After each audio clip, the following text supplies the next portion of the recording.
আসসালামু আলাইকুম খালামুনি। ওয়ালাইকুম আসসালাম। কি সৌভাগ্য আমার, এ আমি কাদের দেখছি? আমার আম্মাজানরা আসছেন? চমকে গেলে খালামণি? না না, চমকাবো কেন? সেই কবে থেকে বলছি বেড়াতে আসো, আজ তোমাদের সময় হলো বুঝি। আসো আসো, ভেতরে আসো। আমি রুবাইয়া আর আলিফকে ডেকে দিচ্ছি। কে এসেছে আম্মি জান? ওফ আলিফ, তুমি এসে পড়েছো? দেখো তোমার খালাতো বোনেরা এসেছে। এসো, সালাম দাও। আসসালামু আলাইকুম নিশা আপু, সোফিয়া আপু। ওয়ালাইকুম আসসালাম। কেমন আছো আলিফ? আলহামদুলিল্লাহ, ভালো আছি। কি ব্যাপার আলিফ, তুমি আমাদের দিকে না তাকিয়ে নিচের দিকে তাকিয়ে কেন কথা বলছো? না মানে, তোমরা এরকম অদ্ভুতভাবে সেজেগুজে এসেছো কেন? আমি বেপর্দা মেয়েদের দিকে তাকিয়ে কথা বলি না। কেন, আমরা কি পর্দা করিনি? দেখছো না আমরা বোরকা পরে হিজাব পরে এসেছি। এগুলোকে পর্দা বলে না আপু। তোমরা জানো না, রাসূল সাল্লাল্লাহু আলাইহি ওয়াসাল্লাম বলেছেন যে নারী এমন পোশাক পরে যা শরীরকে আবৃত করার পরিবর্তে আকর্ষণীয় করে তোলে, তারা জান্নাতে প্রবেশ করবে না। এই বোরখায় তোমাদের শরীর আবৃত হয়নি, তা কি তোমরা দেখছো না? তোমরা সঠিকভাবে পর্দা করছো না।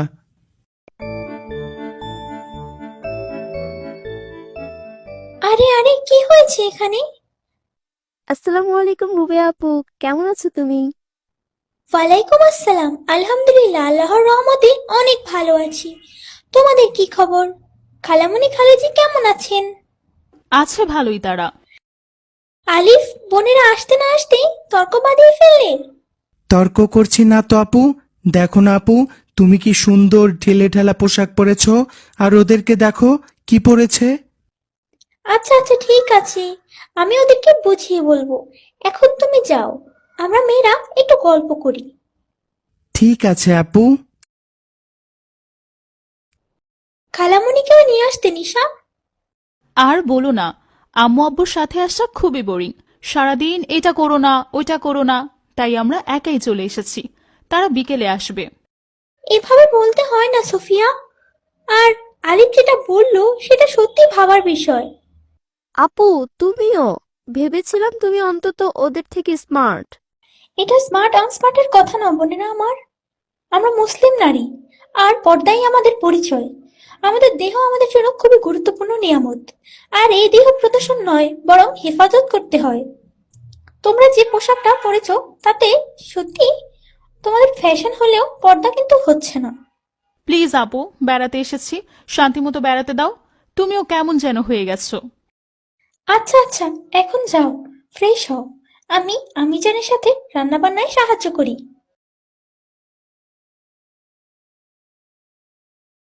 দুপুরবেলা সবাই একসাথে খেতে বসে। সবার প্লেটে খাবার। মাঝখান থেকে সুফিয়া খাবার রেখে দাঁড়িয়ে পড়ে। আমি আর খাবো না, আমার খাওয়া শেষ। এ কি সোফিয়া, তুমি তো অর্ধেক খাবারও খাওনি। খাবারটা অন্তত শেষ করো। জোর করো না রুবেয়া আপু, ও এমনই, সবসময় খাবার নষ্ট করে। খেতে যখন পারো না, তখন প্লেটে অল্প অল্প খাবার নিলেই পারো সোফিয়া আপু। তুমি জানো না, অপচয়কারী শয়তানের ভাই। আলিফ, তুমি বড্ড পাকা ছেলে। কথায় কথায় তোমার খালামুনির মতো জ্ঞান দাও। আচ্ছা আচ্ছা, ঠিক আছে, আর খেতে হবে না। নষ্ট তো হয়নি, আমি খেয়ে নেব। তোমরা যে যার খাবার শেষে একটু হাঁটাহাঁটি করো। আমি এখন হাঁটাহাঁটি করতে পারবো না, খুব টায়ার্ড লাগছে, শুয়ে পড়ব।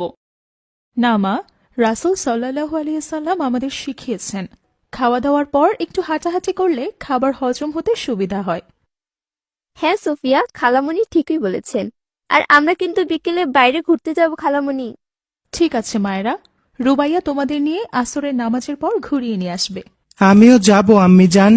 ঠিক আছে বাবা, বোনদের দেখে শুনে নিয়ে যেও। এখন চটপট খাবারটা শেষ করো সবাই। বিকেলবেলা সোফিয়া নিশা সেজেগুজে রেডি। তারা বাইরে ঘুরতে যাবে। রুবাইয়াও রেডি, তবে রুবাইয়া বোরখার সাথে হিজাব আর নিকাব দিয়ে মুখ ঢেকেছে। রুবাইয়া আপু, দেখো, এই যে আমরা রেডি। আপুরা, তোমরা আবার সেই উদ্ভট সাজ সেজেছ। যাও, আমি তোমাদের সাথে যাবই না। হ্যাঁ সোফিয়া, তোমাদের সাজ পোশাক আমারও পছন্দ হয়নি।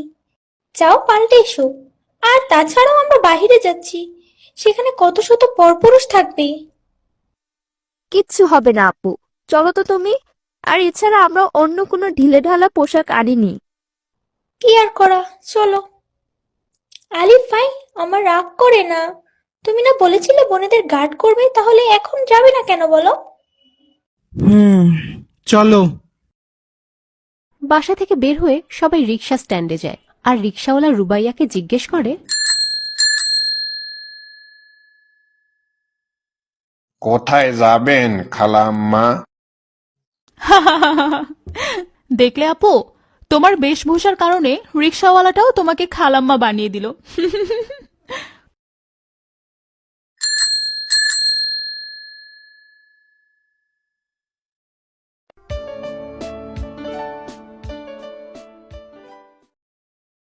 এটাই তো উচিত বোনেরা আমার। আপনি কে? আসসালামু আলাইকুম, আমি জান্নাতুল ফেরদৌস। এতক্ষণ তোমাদের কাণ্ড কারখানায় দেখছিলাম।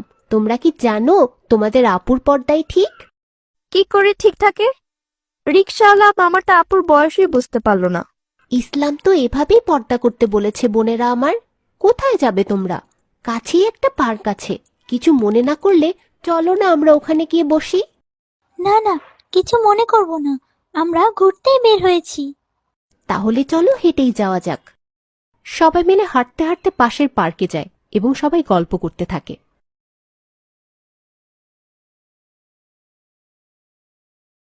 শোনো বোনেরা আমার, সূরা আন-নূরের ৩১ নম্বর আয়াতে মহান আল্লাহ আমাদের দৃষ্টি সংযত করতে এবং লজ্জাস্থান রক্ষা করতে বলেছেন।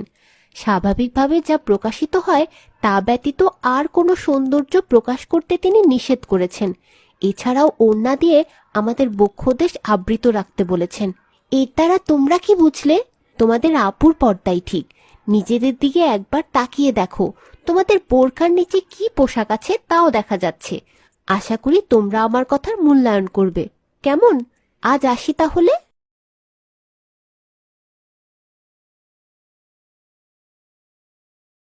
উফ বাবা, বাঁচা গেল।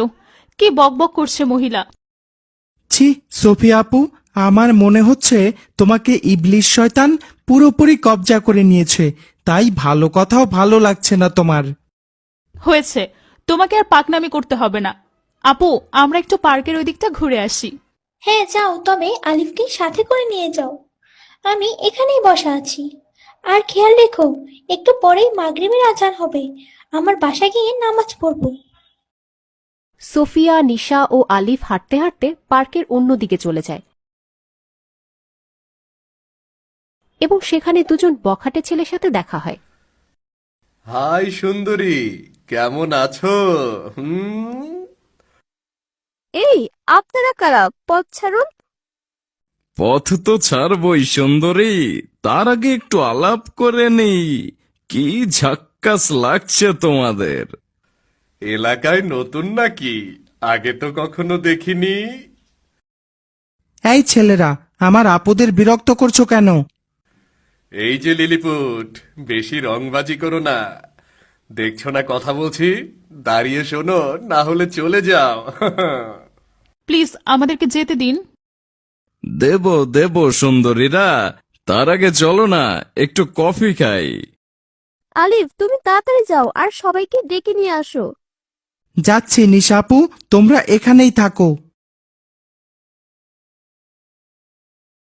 আলিফ রুবাইয়াকে খুঁজতে খুঁজতে আগের জায়গায় যায় আর রুবাইয়াকে সবকিছু খুলে বলে। তারপর আলিফ আর রুবাইয়াকে আসতে দেখে বখাটে দুটো ভয় পায়। এই মামা, মনে হয় ওদের মা আসছে রে, কেলেঙ্কারি হয়ে যাবে। চল চল চল, পালাই পালাই।